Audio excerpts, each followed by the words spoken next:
wanted to surprise my wife, but heard noise coming from the bedroom. As I reached the top, it was clear. Hey Reddit, I've been a long-time user of this social media platform, but today I'm using a throwaway account because I need to share something personal without it being linked to my main account. I just found out that my wife has been cheating on me while I've been traveling and working hard to provide for us. The sense of betrayal and rage that I feel is really overwhelming right now, and I'm at a loss for what to do. A bit of backstory about us. My name is Louise, and I'm 36 years old.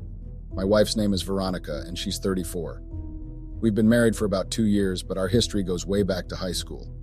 We met during those teenage years, started dating right away, and even attended the same college to stay together. I've always tried my best to be there for Veronica, listening to her and supporting her dreams. We have plans to start a family. Years ago, we had both made the mutual decision that we would start having kids once we were in our 30s and in a better place financially.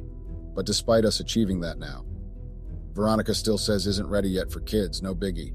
I'm fine with waiting, as I definitely do not want to rush, force, or coerce her into doing anything she doesn't want to. I work as a top-level consultant, which means I travel extensively for international projects. While this provides for us financially as I earn very well, it also means that I'm away from home often, leaving Veronica alone. She's a stay-at-home mom and doesn't work at all. Despite Veronica's ungratefulness and constant complaints whenever I had to travel for work, I always tried my best to be there for her in every possible way. I understood her loneliness when I was away, and I felt guilty for leaving her alone. I would apologize profusely, reassuring her that it was necessary for our future and that I didn't enjoy being away either. I encouraged Veronica to spend time with her friends because I hoped it would alleviate some of her loneliness. However, her behavior towards them was always often rude, bitchy, and backstabbing.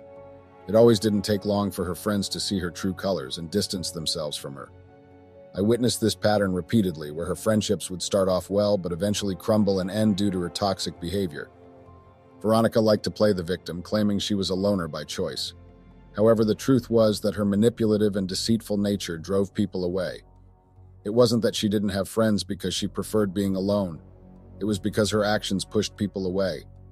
It was heartbreaking to see her isolate herself, but at the same time, I couldn't ignore the fact that she was the cause of her own loneliness.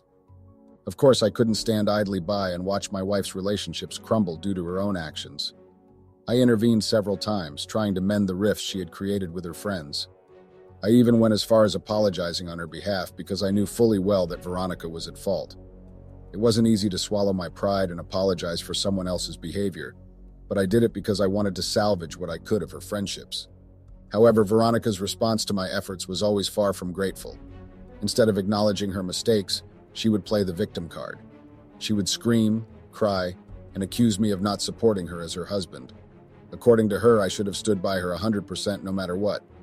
She believed she was always right and that I should unquestioningly support her, even in situations where she was clearly at fault.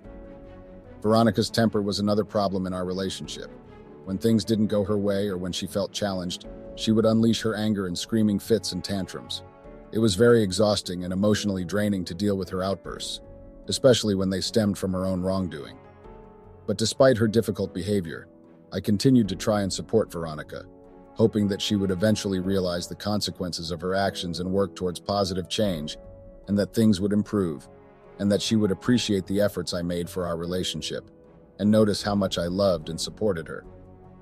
In fact, in an attempt to help Veronica break out of her isolation and contribute more to our household, I suggested that she get a part-time job. I emphasized that it didn't have to be stressful or full-time. She barely even graduated, no matter how much I pushed or tried to help her then. I even went as far as getting tutors and sometimes tutoring her myself, but she would always whine and complain about how school was hard. I just wanted the job to be something to engage her and give her a sense of purpose outside of the home. However, Veronica always refused. She would cite outdated gender roles and insisting that it was my responsibility as the man to provide for the house and it was her job as the woman to take care of the house. But despite taking care of all the bills and financial responsibilities, Veronica rarely lifted a finger at home. She would wait around for me to handle all the chores, cleaning, and cooking. It became so overwhelming that I eventually hired help to assist with these tasks. Unfortunately, even with help around the house, Veronica's behavior didn't improve. She would make promises to do better but never followed through. Instead, she drove the helpers away with her rude and unbearable attitude. It reached a point where I would receive messages from the helpers even while I was away at work, stating that they couldn't continue working with Veronica due to her behavior. Whenever I tried to address these issues with Veronica, she would of course always play the victim and shift blame onto the helpers, refusing to take responsibility for her actions. Veronica's weight was also another constant source of tension in our relationship. It isn't about body shaming or making fun of her appearance. It's just about the unhealthy habits she had developed. Veronica was overweight because she ate so much. I'm not even going to joke around. I'm not trying to body shame her. She just ate so fucking much. And no, she had never been through any traumatic incident in her life that would cause her to trauma or binge eat. She just liked to eat, and then she would whine and complain about how hard it was to lose weight, yet she would eat excessively. And no matter how much I tried to encourage healthier choices, it always led to conflicts. Her reactions were unpredictable and often explosive. Whenever I gave her a compliment, she would twist it and would throw a tantrum about how I meant the opposite thing and about how I was trying to indirectly mock her. If I didn't compliment her, she would accuse me of thinking she was unattractive. She would then throw a tantrum about how I thought she was fat and ugly, and about how I never complimented her again. It constantly felt like I was walking on eggshells or glass because I never knew what would set off another tantrum. It was frustrating, to be honest. And when I would try to encourage her to join me at the gym, not out of judgment but out of a desire to promote health and well-being, I was always met with accusations of calling her fat and insinuating that she needed to lose weight. If I went without her or didn't invite her, it was seen as a sign of embarrassment or shame. She would throw a tantrum and say that I didn't invite her because I didn't want people at the gym to know she was with me and that she was my wife.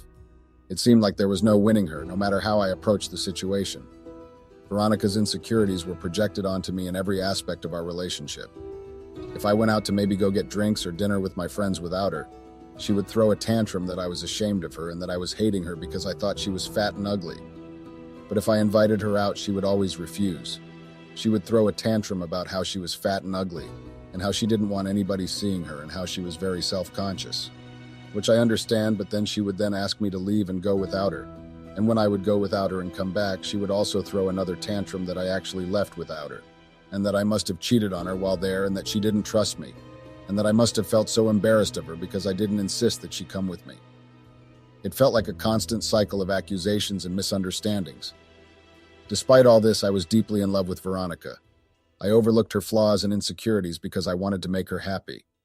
In my eyes, she was always right, and I was willing to go to any length to ensure her happiness, even if it meant always tiptoeing around her insecurities and tantrums. That's one of the reasons why this discovery of her cheating has hit me hard, especially knowing that I've been doing everything I can to make our lives better. This is a situation I never expected to face, and I'm seriously struggling to come to terms with it. Being a top-level consultant meant my work took me to different corners of the globe, often for months at a time. It was a very demanding career, but I never let it overshadow my commitment to Veronica. No matter how hectic my schedule got, I made it a priority to never to forget the milestones that mattered to us. Our anniversary, her birthday. I marked them in bold on my calendar, set reminders on my phone, and even left sticky notes around my workspace just to be sure. If I could be there with her, I would cancel any plans, no matter how important, just to spend the day celebrating us. But when work held me captive and I was unable to cancel, I always ensured that Veronica felt my presence through a torrent of romantic gestures. Flowers, gifts, heartfelt messages. I would send them from afar. I would arrange for surprises to be delivered to our doorstep for her when I couldn't be there in person. I would call her constantly just for a chance to hear her voice, share our day's highlights, and reassure her of my love for her. When my projects finally allowed me to return home, I spared no effort to make up for lost time. I would turn our date nights into this big, extravagant thing all for her. I made sure they were exactly what she wanted, just as a way to show her how much I missed her when I was away. I was also always the one initiating sex and struggling to keep our spark. If I didn't initiate, she would complain about how I didn't want her and how I found her unattractive, but never once did she ever go out of her way to initiate sex. There were also times when Veronica forgot important things like my birthday or our anniversary. It hurt a bit, I won't lie, but I never let it get to me. I would just gently remind her and assure her that her love was more than enough for me. Looking back now, maybe my constant romantic gestures made her take me for granted sometimes. Maybe that's what made her see me as her footstool, and maybe that is what made her lose all her respect for me, because she noticed how I always went above and beyond to make her happy. I was always the one there for her, always the one going the extra length. Even with my frequent travels, I always tried to stay connected to Veronica. So when something shifted and when she started withdrawing emotionally, I noticed it. Her phone became her constant companion. It was always buzzing with messages and calls that seemed to captivate her even more than our conversations did, and they always seemed to bring a smile to her face, a smile that wasn't meant for me. I noticed all the changes, like the way she was always texting someone, laughing at her phone, and being overly protective of it and keeping it glued to her side. She changed all her passwords, became paranoid about leaving her phone unattended, and when I asked to check her phone, it was like I crossed a line, and she accused me of being insecure and violating her privacy. I respected her boundaries, even though I knew something was wrong. Trying to talk to her became like shouting into a void. It felt like I barely existed in her world anymore, like she was drifting further away with each passing day. It was like talking to a wall. It felt like I barely existed in her world anymore. I wanted to bridge the gap to understand what was going on, but all my attempts were always met with defensiveness and avoidance. I tried to express my concerns and talk to her. I tried to reconnect with her on an emotional level, but it was as if she had built a fortress around herself. The more I tried to break through, the more she withdrew. When Veronica suddenly insisted on handling all the household chores herself and refused to hire help anymore, I smelled something fishy. It was like she was trying to cover her tracks or hide something. She said she didn't want any more helps in the house and asked me not to hire another one after the last one quit. When I asked her who would take care of the house, she said she wanted to start taking care of the house herself. Of course, I knew that was a bullshit lie, but I played along because I didn't want to tip my hand. Prior to this, I had installed security cameras in common areas like the living room, balcony, and dining room. Had gotten them before because I wanted to prove Veronica wrong, as she had gotten a habit of blaming a hired help for something that was clearly her fault. I never told her about the cameras, and I never installed them in the bedrooms because of privacy. Soon she started acting even more suspicious. Instead of staying home like she usually did, she was out for hours, running errands or who knows what. It was a complete turnaround from her usual routine. It was absolutely suspicious and didn't make any sense because, like I mentioned before, Veronica rarely left the house and would even Instacart when she needed something. I debated whether to confront her right then and there, but I knew she'd just deny everything and cover her tracks. I wanted hard evidence, something I could show her to prove she wasn't being honest with me. So I played the waiting game, watching and waiting for the right moment to catch her red-handed. True to my word, I had to leave for an international project for a few weeks. It was during this time that things took a turn for the worse. Veronica started bringing over a guy who seemed out of place, to say the least. He looked to be in his late 20s and he looked rough, like he'd been through a lot. And I initially thought Veronica was just being kind-hearted and helping someone in need. My gut told me something was off, but I tried to brush it aside, telling myself I was overreacting. However, it became evident that this was more than just a charitable act. The guy became a constant presence in our home, and they would disappear together for hours. I then realized that this was most likely her affair partner. I didn't have any cameras in the bedroom, so I couldn't see what they were doing there, but they would disappear for hours on end.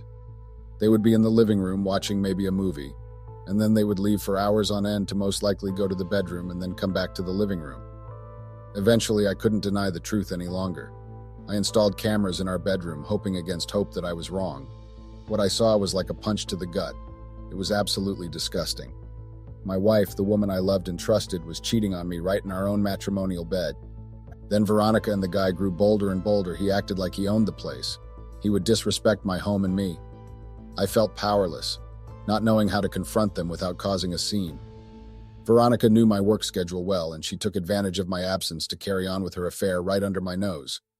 I would come home and I would pretend as if everything was fine because I genuinely did not know what to do. I was confused, and I just thought that if I ignored it, then he would probably just disappear and go away. It wasn't just the emotional betrayal that hurt. I started noticing strange debits in our joint account. Veronica insisted on us having a joint account from the beginning, even before we got married. I wasn't keen on the idea at first because I knew she tended to spend impulsively, unlike me, who preferred to be cautious with money. But she pushed hard and threw tantrums until I gave in. Love makes you do things you wouldn't normally do. We had that joint account for years without any major issues. Then out of nowhere, I started seeing strange debits. They weren't huge amounts, but they were frequent and suspicious. It didn't take a genius to figure out what was going on. Either she was sharing her credit card details with this guy, or worse, she was using our joint account to fund their affair. That's when I decided to take matters into my own hands. I pretended to go on another work trip. I told my wife I was going away for a work trip and it would last for about 2 weeks. I left.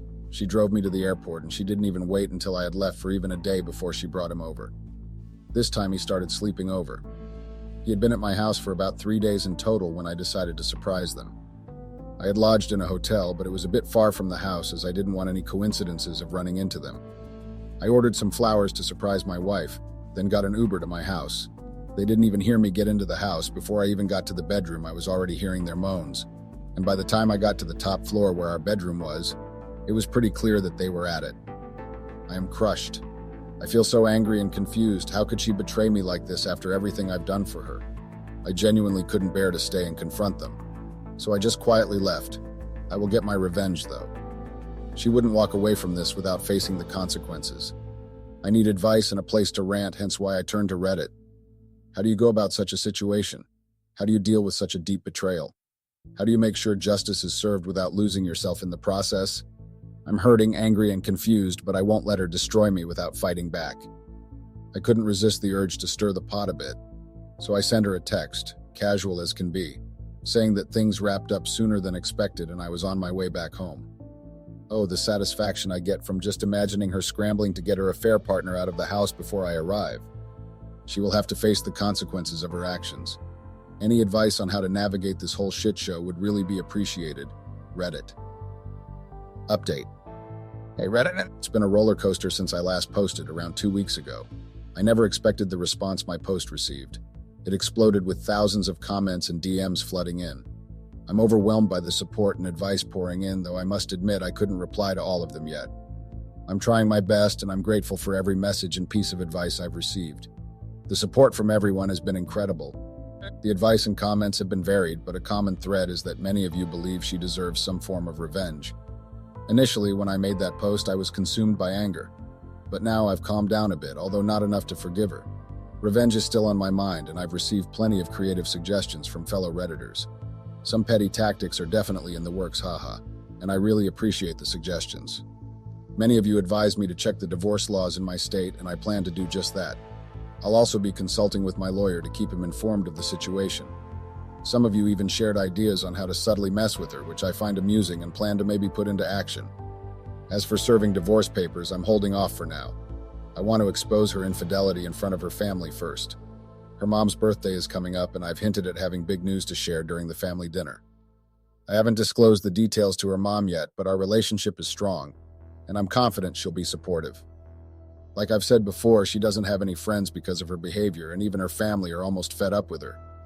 This will definitely be the final nail in the coffin for her, and they might even not take her in when I kick her out, which, to be honest, I hope they don't. Her being homeless would be extremely satisfying after everything she has done to me. It's like being caught between a rock and a hard place. Since I'm home more now, Veronica's ability to support her affair partner financially has taken a hit. She can't easily slip money to him without me noticing. She used to freely spend from our joint account, claiming it was for various expenses. However, with me around constantly, I can easily track our finances and question any unusual debits. When I asked her about her past spending, her answers about what she spent the money on were sketchy and vague at best. I couldn't check then, but now if she tries any funny business, I'll spot it right away. She's struggling to bankroll her affair without raising red flags. This gives me a chance to take back control of our cash. Considering I've been the breadwinner and primary earner and she's never brought in a dime or contributed financially due to never having worked, I have every right to the money in our joint account. I'm strongly thinking about emptying the account soon.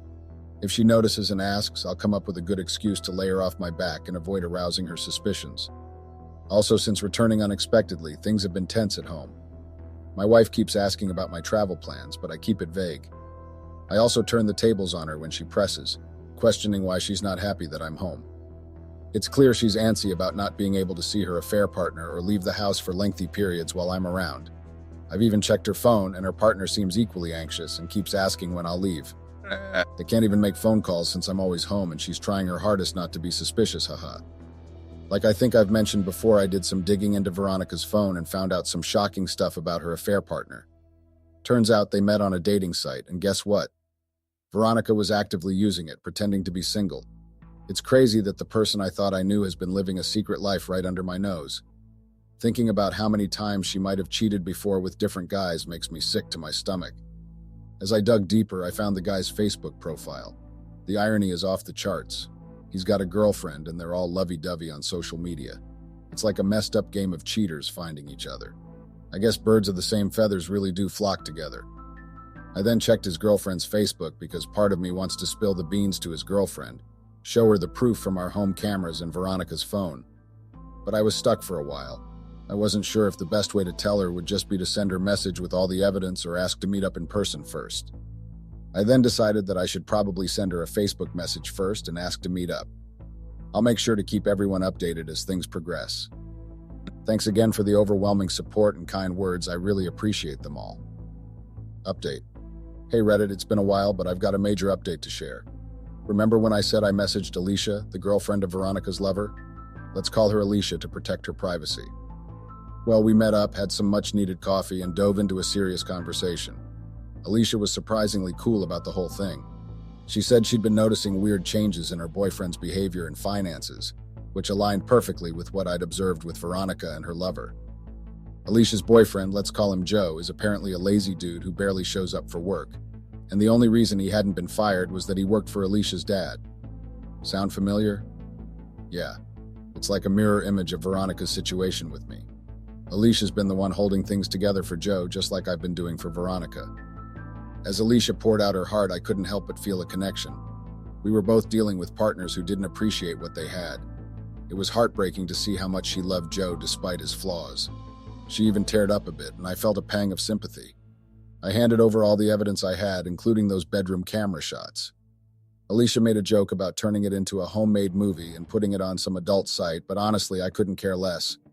They deserved whatever came their way.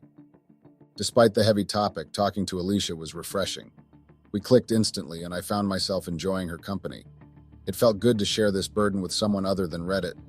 I wanted to advise her not to confront Joe right away to avoid tipping off Veronica, but I held back.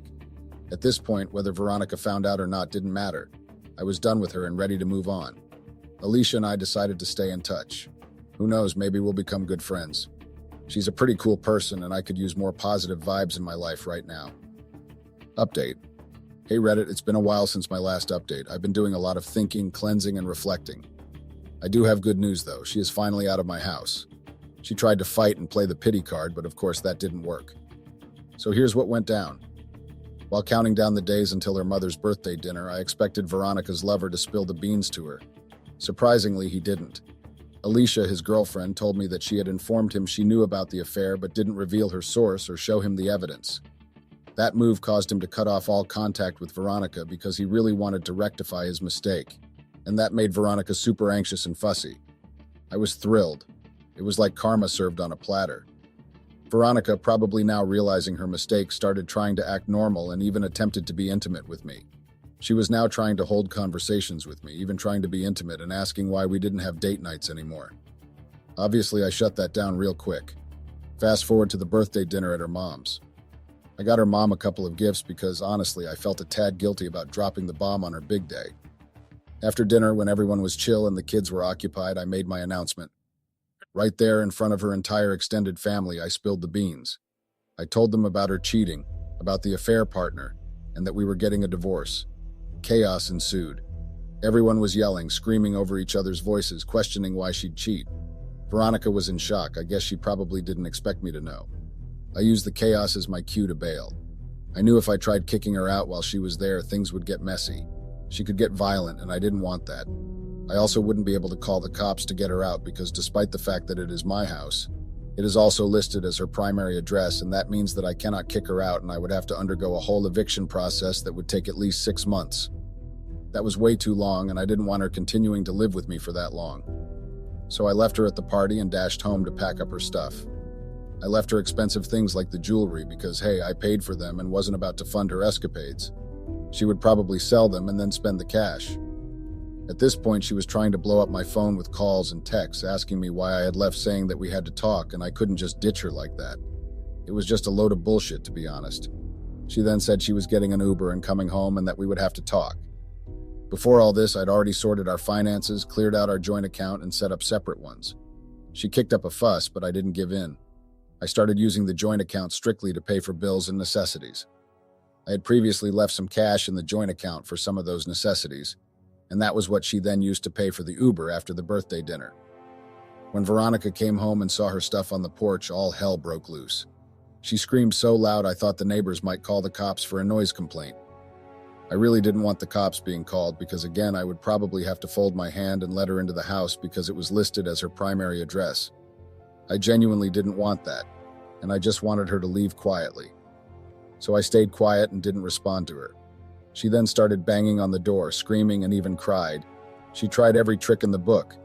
She even tried calling and even texting me, and I followed my lawyer's advice and didn't engage. I just made sure to document everything. She begged, apologized, and even pulled out Bible quotes, which was just ironic since she isn't even a Christian. I watched her have a whole ass meltdown on camera. She called her mom crying that she needed a place to stay. Predictably, her mom refused to let her in, which sent Veronica into more hysterics. She started crying even harder and accused her mom of being a heartless bitch. She then tried calling her affair partner Joe, but he probably had her blocked. She was desperate. She even tried her old friends who all turned her down.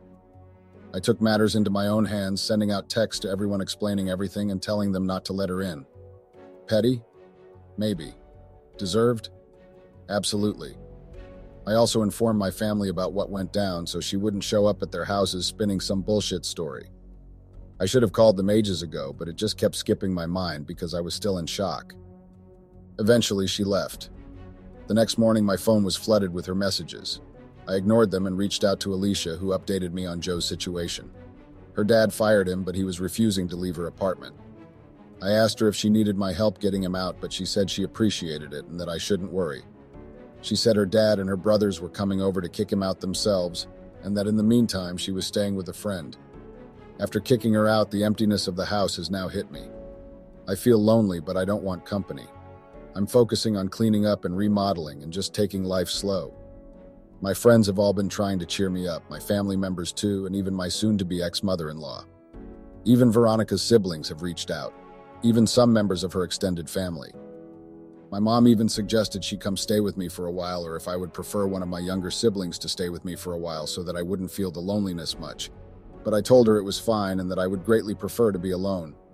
I am lonely, yes, but I will get over it. My lawyer is prepping the divorce papers.